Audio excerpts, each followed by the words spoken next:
संबंध एवं फलन की प्रश्नावली 1.1 को हम करने जा रहे हैं और उसका ये क्वेश्चन नंबर 2 है। इंपॉर्टेंट क्वेश्चन है। इस क्वेश्चन समझिए कि हमें प्रूव करना है, सिद्ध करना है। क्या सिद्ध करना है कि वास्तविक संख्याओं के समुच्चय में, किसमें वास्तविक संख्याओं के समुच्चय में, वास्तविक संख्याओं का समुच्चय क्या होता है, कैपिटल आर होता है, में एक संबंध आर है। ये संबंध आर दिया है। क्या संबंध आर दिया है? तो a comma b a is less than equal to b square, यानी गुणों में दिया है कि ए या तो बी स्क्वायर से छोटा है या बी स्क्वायर के बराबर है, द्वारा परिभाषित संबंध कैपिटल आर है।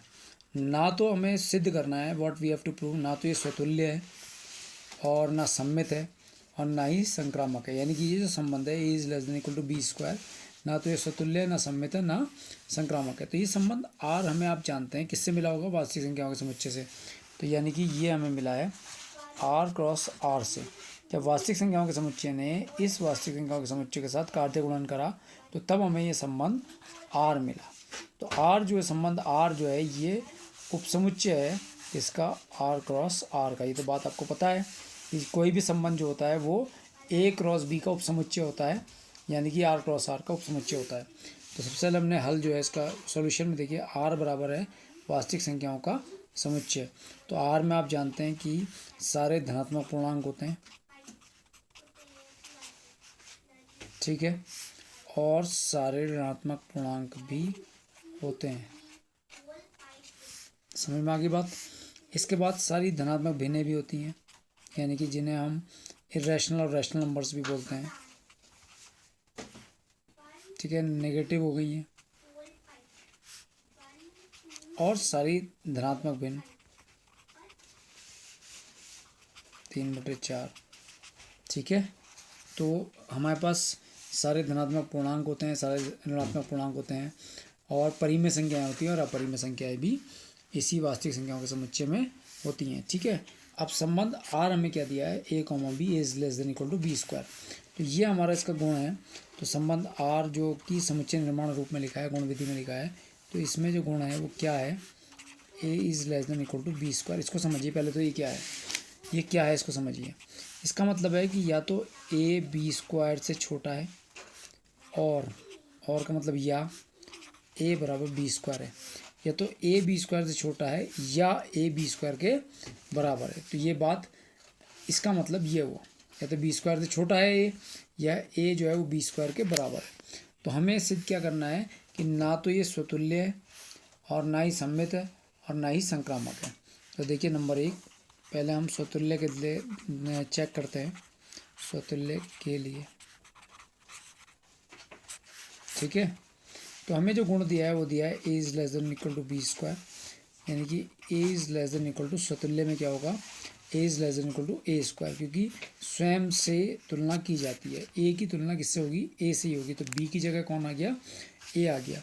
तो हमने इसके लिए एक एग्जाम्पल ले लिया, ए बराबर मैंने ले लिया 1/3 ले लिया मान लीजिए। तो देखिए 1/3 लेस देन इक्वल टू 1/3 का स्क्वायर, तो 1/3 लेस देन इक्वल्स टू 1/9 ले लिया। तो इसका मतलब क्या हुआ कि 1/3 जो है वो 1/9 से छोटा नहीं है। 1/3 जो है वो 1/9 से छोटा नहीं है, या 1/3 जो है वो 1/9 के बराबर नहीं है। तो अतः संबंध आर स्वतुल्य नहीं है। संबंध आर हमारा क्या हो गया, स्वतुल्य नहीं है। अब हम किसके लाएंगे, सम्मित के लिए, ठीक है। तो सम्मित के लिए, तो सम्मित में आपको जानते हैं क्या होता है कि यदि a is less than equal to b square, तो तब क्या होना चाहिए, इसका reverse b is less than equal to a square होना चाहिए। अगर a is less than equal to b square, तो b is less than equal to कितना होना चाहिए, ए स्क्वायर होना चाहिए। तो यहाँ पर अगर हम देखें कि हमने ले लिया, माना एग्जाम्पल ले लिया इसको सिद्ध करने के लिए, ए बराबर ले लिया हमने 2 तथा बी बराबर हमने 5 ले लिया। हमने एग्जाम्पल ले लिया, ए बराबर 2 बी बराबर 5, तो a is less than equal to b square. तो 2 लेस देन इक्वल टू 5 का स्क्वायर, तो 2 लेस देन इक्वल टू 25।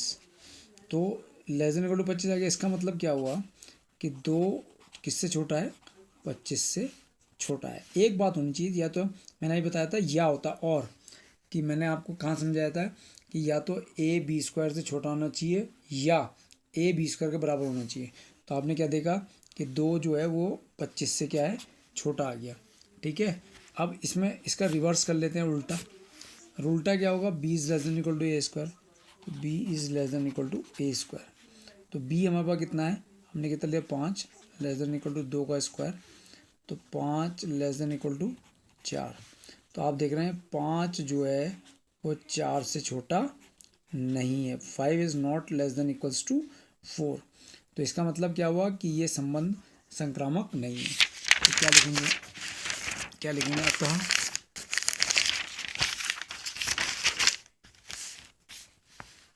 अतः A is related to B implies B is not related to A।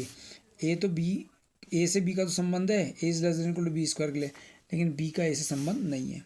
इसलिए संबंध R जो है वो क्या नहीं है, सम्मित नहीं है। इसके बाद हमारे पास आता है संक्रामक के लिए। संक्रामक के लिए, तो संक्रामक के लिए पहले तो क्या होना चाहिए, पहले तो इसको समझ लीजिए आप ध्यान से, बहुत ध्यान से, कि a is less than equal to b square तथा b is less than equal to c square होना चाहिए। और अगर ऐसा है कि a is less than equal to b square है, b is less than equal to c square है, तो तब क्या होना चाहिए, पहला वाला और तीसरे वाला, यानी कि a is less than equal to c square होना चाहिए। तो इसको हम समझने के लिए एक एग्जाम्पल लेते हैं, और हमने ले लिया माना a बराबर, तो हमने इसमें बच्चों ले लिया 3 ले लेते हैं, b बराबर -2 ले लेते हैं, और c बराबर ले लेते हैं -1। ठीक है, तो सबसे पहले हमने ले लिया a is less than equal to b square, तो 3 is less than equals to b के लिए हमने कितनी ली, -2 का square, 3 less than equals to 4। तो यहाँ से आपको क्या दिख रहा है कि 3 4 से छोटा है, मिल गया ये हमें। एक बात होनी चाहिए, या तो 3 4 से छोटा होना चाहिए या 3 4 के बराबर होना चाहिए, तो एक बात पूरी हो रही है। और दूसरी बात क्या है, b is less than equal to c square, तो b कितना है, -2 less than equals to c की वैल्यू कितनी है, -1, -1 का स्क्वायर, तो -2 लेस देन इक्वल्स टू -1 का स्क्वायर +1 हो गया।